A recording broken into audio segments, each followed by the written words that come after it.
음양맥의 절진 방법에 대해서 설명을 해 드리겠습니다.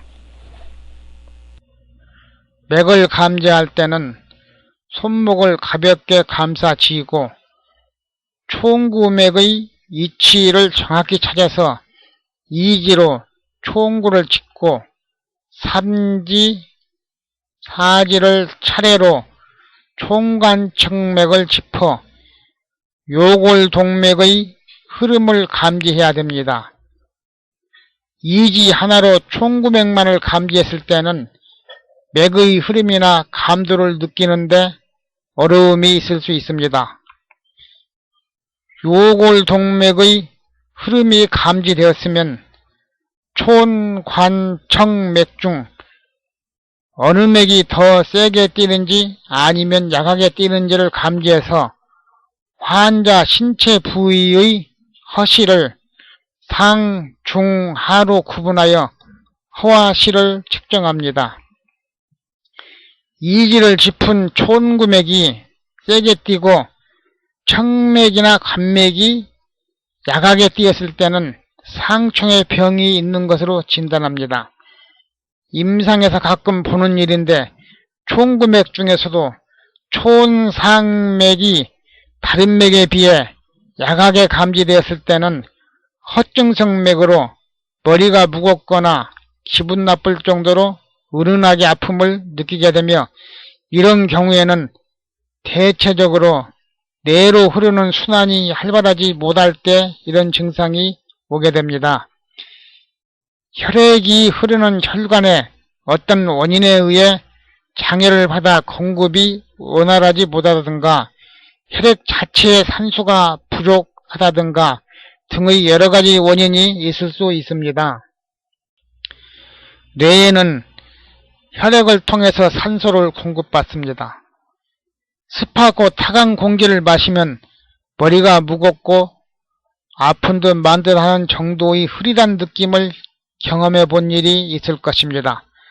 우리 몸을 돌고 심장으로 돌아온 혈액이 폐에서 가스 교환을 하는 과정에 습하고 타간 공기 속의 산소를 공급받아 혈관을 타고 뇌에 공급되는 혈액에 맑고 깨끗한 산소의 부족으로 일어나는 현상일 수도 있습니다. 물론 머리가 아픈 증상은 여러가지 원인이 있겠지만 환경 또한 중요하지 않을 수 없습니다. 인체를 3등분하여 행정막 위를 상초, 행정막에서 배꼽까지를 중초, 배꼽 아래를 하초라고 합니다. 상초는 촌맥이 해당이 되고 중초는 관맥이 해당이 되고 하초는 청맥이 해당이 됩니다. 그래서 촌맥을 상체의 진단맥으로 보고 촌맥이 약할 때는 허증으로 보고 촌맥이 다른 맥에 비해 세게 뛸 때는 실증으로 보는 것입니다. 여기서도 세분하여 촌관청맥과 촌상과 척하 그리고 촌과 간 사이, 관과 척 사이를 나누어서 촌구 칠부맥이라고도 합니다. 촌관청맥으로 요골동맥의 흐름을 감지하고 인체의 상, 중, 하를 진단한 다음 이지의 총구맥의 감지를 그대로 유지한 채로 4지와 3지를 순서대로 천천히 뗀 다음에 총구맥만을 감지합니다.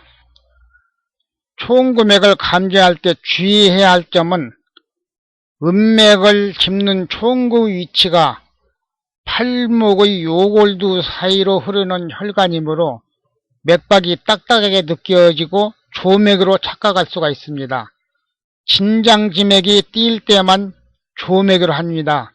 진장지맥은 촌맥에서 어제까지의 사이에 뛰는 맥을 진장지맥이라고 합니다. 다음에 침맥과 부맥을 감지해야 합니다. 침맥은 깊이 눌러야 감지되고 부맥은 손끝만 대도 감지가 됩니다. 여기서 알아둬야 할 것은 부맥은 깊이 누르면 맥이 감지가 안 되고 침맥은 깊이 누르지 않으면 감지가 안 됩니다.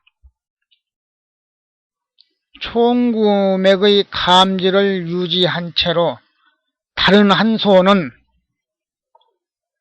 부돌맥을 감지해야 합니다.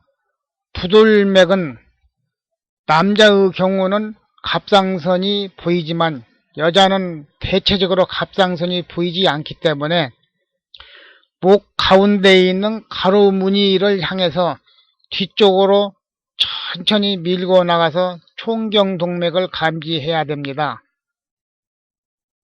맥을 너무 깊이 눌러서 환자가 불편하지 않도록 주의해야 하고, 맥이 감지가 안 되었을 때는 3~4초 간격으로 눌렀다가 다시 떼었다가 다시 눌러서 감지를 해야 합니다. 지금까지 절긴 방법에 대해서 설명을 해드렸습니다. 감사합니다.